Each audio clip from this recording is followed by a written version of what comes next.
बातमी परभणी जिल्ह्यातून। परभणी जिल्ह्यात आंबेडकरी अनुयायांकडून बंदची हाक देण्यात आली आहे। संविधानाची विटंबना केल्याप्रकरणी आंबेडकरी अनुयायी आता आक्रमक झाले, तर टायर जाळत निषेध व्यक्त करण्यात आलेला आहे।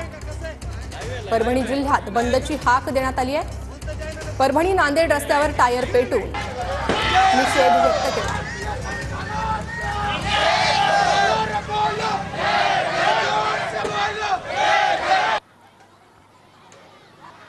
आक्रमक जमावाची ही थेट दृश्य आपण पाहतोय। संविधानाची विटंबना केल्यामुळे जमाव आक्रमक झाला। आंबेडकरी अनुयायी यांनी बंदची हाक दिली आहे। आमचे प्रतिनिधी नाझीर आमच्यासोबत जोडले गेले आहे। नाझीर, सध्याची काय परिस्थिती, एकूणच काय वातावरण जिल्ह्यातलं? परिणिता, सकाळपासून शांततेत सुरू असलेला आंदोलन खरं तर आता हिंसक वळण त्याला लागलेलं आहे। युवकांकडून जोरदार दगडफेक या ठिकाणी करण्यात येत आहे। दुकानांची या ठिकाणी तोडफोड खरं तर करण्यात येत आहे। विसावा फाटा या परिसरामध्ये मोठ्या प्रमाणावर युवक जमलेले आहेत।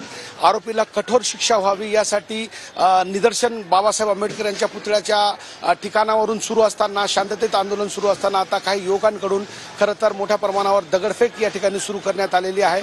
लाठ्या काठ्या हातात घेत दुकानांची नासधूस युवकांकडून करण्यात येत आहे। एकूणच आता सकाळपासून सुरू असलेला शांततेचा आंदोलनाला आता मात्र हिंसक वळण लागलेला आपल्याला पाहायला मिळते। परभणी शहरात आता आंबेडकर अनुयायांकडून खरं तर तीव्र निदर्शन या ठिकाणी करण्यात येत होते, मात्र आता त्याला कुठेतरी हिंसक वळण लागल्याचं आपल्याला पाहायला मिळते। परिणिता, नाझीर, धन्यवाद या सविस्तर माहितीसाठी। सध्याची दृश्य आपण पाहतोय, या आंदोलनाला हिंसक वळण लागलेलं आहे। दुकानांची तोडफोड आंबेडकरी अनुयायांकडून होते।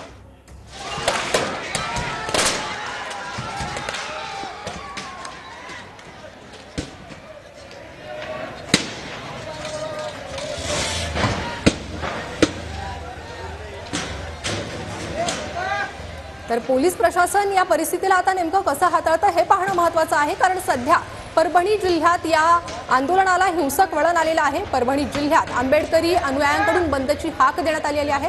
पुन्हा एकदा मी जाणार आहे आमचे प्रतिनिधी नाझीर यांच्याकडे।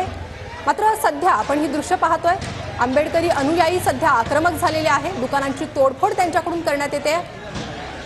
आज परभणी बंदची हाक देण्यात आलेली आहे, मात्र जमाव मोठ्या प्रमाणात रस्त्यावर उतरल्याचे चित्र आहे।